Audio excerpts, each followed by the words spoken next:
यदि कोई भी सरकारी योजना का लाभ मिलता है तो लोगों में जो है खुशी का माहौल होता है कि हमारे क्षेत्र में आपका मान लेते हैं कोई एनएच बन रहा है ना, या कोई रेल का जो है एक तरह से रेलवे का लाइन जो है उस ओर से गुजर रहा है, कोई फैक्ट्री का निर्माण कराया जा रहा है, या कोई भी सरकारी अगर कार्य है और वो आपके क्षेत्र में होता है तो आपको काफी खुशी होता है।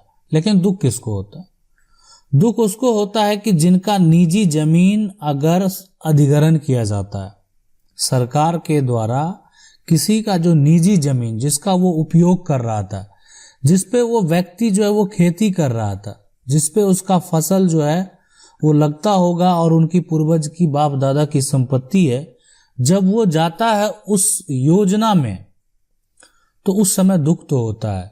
लेकिन उसके एवज में लोगों को पैसा भी इस प्रकार दिया जाता है ताकि उनको वो दुख जो है वो महसूस ना हो, और उसको यहाँ पर मुआवजा कहते हैं।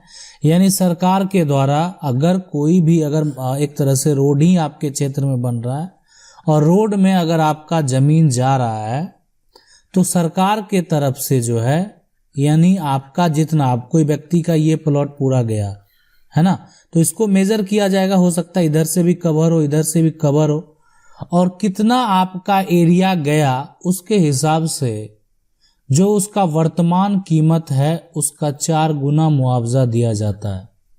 तो आप समझ सकते हैं कि आपका मुआवजा आपको इतना मिलता है। अगर आप बेचते तो शायद वो प्रॉपर्टी आप उस समय, हो सकता है भविष्य में उसका कीमत और बढ़ जाए, लेकिन उस समय आप उसको उस कीमत पे नहीं बेच पाते।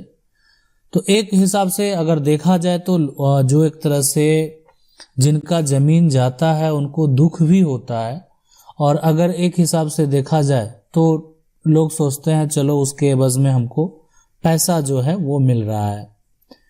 अब सवाल ये उठता है कि जमीन का मुआवजा जो है वो मिलता कैसे है, मुआवजा का असली हकदार कौन होता है, और भूमि अधिग्रहण का ये नया नियम है क्या, आखिर जो नया नियम है वो अभी वर्तमान में क्या है। तो सबसे पहले समझते हैं कि जमीन का मुआवजा कैसे मिलता है।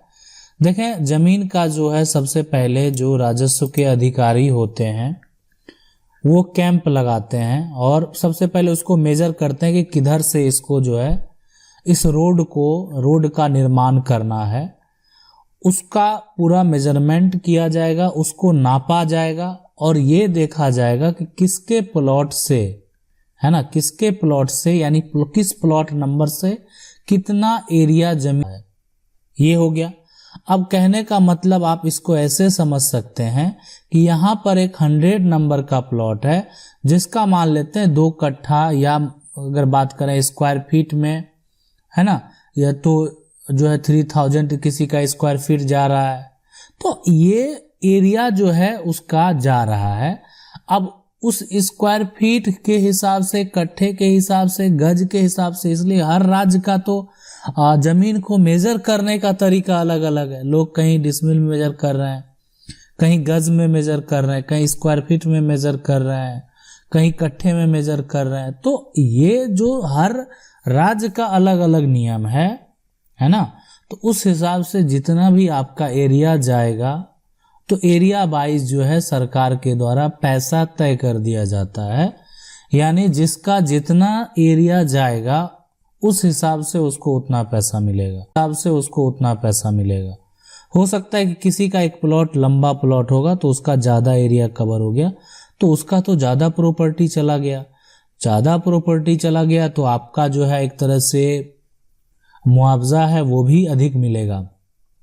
अब रही बात फायदा और नुकसान की, तो हम आपको बता देते हैं कि अगर आपका प्लॉट यहाँ पर बड़ा है, अब इस बीच से एनएच गुजर गया तो आपका इधर से भी प्लॉट बचा हुआ है और इधर भी बचा हुआ है ना, तो आप समझ सकते हैं कि इसका कीमत कितना अधिक हो गया। और इधर भी अगर आपका प्लॉट है तो उसका बचा जो जमीन है उसका कीमत काफ़ी ज़्यादा हो जाएगा। यानी इसलिए कि अब उसका जो कनेक्टिविटी है वो एक एनएच का है, तो इसीलिए पहले का अगर इसका सर्कल रेट की बात करें, है ना, पहले अगर आप इसको बेचते तो शायद उतना कॉस्ट नहीं मिलता, आज इसका वर्तमान कीमत काफ़ी बढ़ गया। तो कहीं ना कहीं ऑल ओवर कोई भी कार्य होता है तो मुआवजा अगर की राशि भी अगर आपको प्रदान किया जा रहा है, आपको एक हैवी अमाउंट मुआवजा दिया जा रहा है, साथ में उसमें आपके शेष प्लॉट बच रहे हैं, जिससे एक कनेक्टिविटी उत्पन्न हो रहा है, तो उससे आपको भविष्य में फायदा होता है, नुकसान नहीं होता। तो ये हो गया, ठीक है, एक अनुमान वाली बात। अगर आपका जमीन बचेगा तभी ऐसा होगा, नहीं तो कोई संभावना नहीं है। लेकिन सवाल उठता है कि मुआवजा का असली हकदार कौन होगा। आप कहेंगे जिसकी जमीन होगा उसी का होगा, लेकिन यहाँ पर भी बहुत ज्यादा धोखा है ना, फ्रॉड है। क्या है वो हम आपको बता देते हैं। इसमें क्या होता है कि जिसके नाम जमीन है ना, तो मुआवजा उसी को दिया जाता है जो उसका लगान दे रहा है। मतलब सरकार को वो पैसा दे रहा है, सरकार को वो व्यक्ति टैक्स दे रहा है। अगर आपके पास वो रसीद नहीं है तो जो राजस्व के अधिकारी होते हैं उसको लगता है कि आप यहाँ पर धोखा करने आए हैं।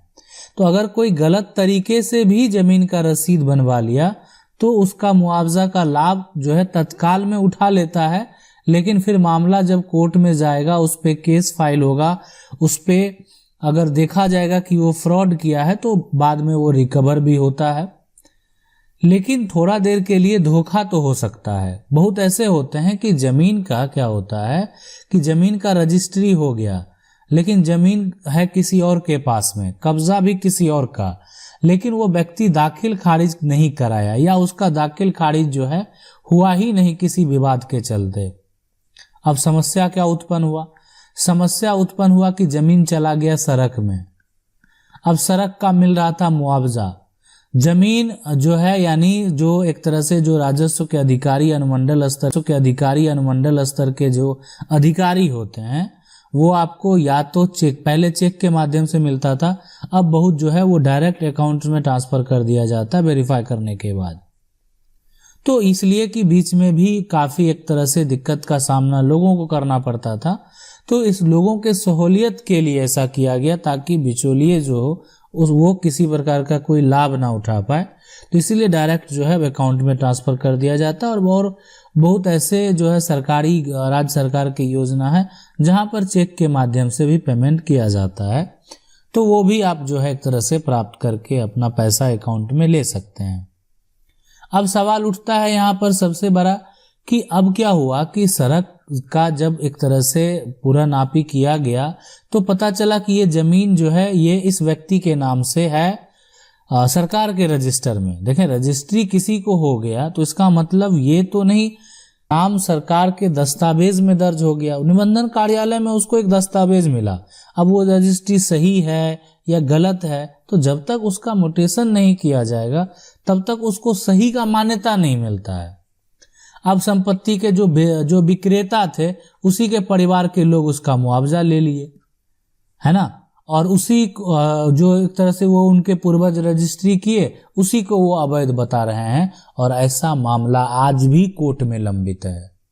मतलब ऐसे बहुत सारे मामले कोर्ट में हैं।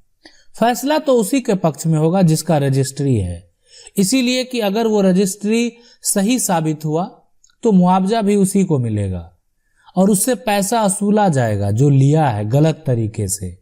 लेकिन थोड़ा देर के लिए फ्रॉड तो हो गया, जमीन भी हाथ से चला गया, सरकार भूमि भी अधिग्रहण कर लिया, सारा प्रक्रिया भी हो गया, और आप जमीन खरीदे थे तो आपका हाथ कुछ नहीं लगा, इसीलिए कि आपके पास दस्तावेज की कमी है। अब है कि भूमि अधिग्रहण का जो नया नियम है, देखें सीधी सी बात है, अधिग्रहण का जो कानून है उसमें कहीं ना कहीं जमीन मालिक जो है ना, जमीन मालिक का एक तरह से सहमति तो होना ही चाहिए।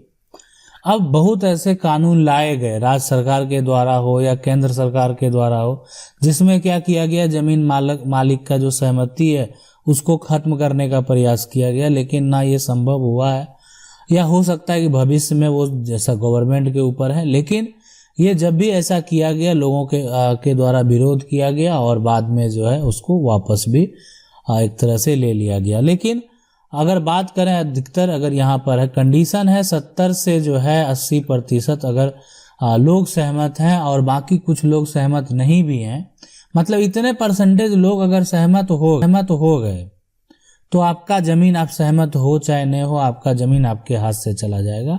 यानी वो आप मुआवजा लें उस समय या नहीं लें, यानी वो उस जमीन पर जो बनना है, जिस प्रकार का कोई कंस्ट्रक्शन होना है, सरकार का कोई भी कार्य होना है तो वो होगा। यानी आपकी जमीन जो है आपकी बिना अनुमति के वो आपके हाथ से चला जाएगा। साथ में अगर आप चाहेंगे तो आपको मुआवजा दिया जाएगा, अगर आप नहीं चाहेंगे, नहीं लेंगे तो जब भी आप भविष्य में चाहेंगे आप मुआवजा प्राप्त कर सकते हैं। आशा करते हैं वीडियो अच्छा लगा होगा। वीडियो को लाइक जरूर कर दें। चैनल को पहली बार देख रहे हैं सब्सक्राइब करके जो बेल आइकन है उसको जरूर दबा लें। मिलते हैं अगले वीडियो में, तब तक